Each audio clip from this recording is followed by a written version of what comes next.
শুনেন, ওয়াজ ওয়াজ কারে কয়?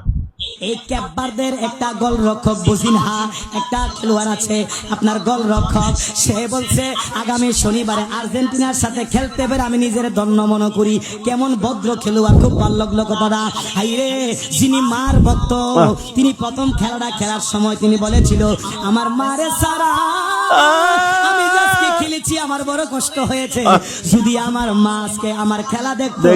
বোঝা গেল এই বজিনহা ক্যাপবারদের গোলরক্ষক তিনি বড় মার ভক্ত, মায়ের আশেক, আর চিন্তা করেন, করে না এই ওই হুজুর, মারে।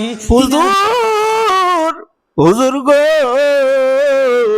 তুমি যে ওয়াজ করছো গো হুজুর, মানুষের চোখের পানি গুলি করে করে করে করে পড়তেছে। এই ওয়াজের দ্বারা মানুষগুলি তো খেলার দিকে আকৃষ্ট হবে। খেলা যে না দেখতেছে দেখতেছে বুঝিন হাঁকাড়া মেসির সাথে খেলা করার কারণে তার সে গর্বিত মনে করতেছে, তার চিনা দরকার। চিনতে গিয়ে মানুষ তো খেলার দিকে উদ্বুদ্ধ হবে। বোঝা গেল এই হুজুর রাত জেগে জেগে খেলা দেখে রে হুজুর।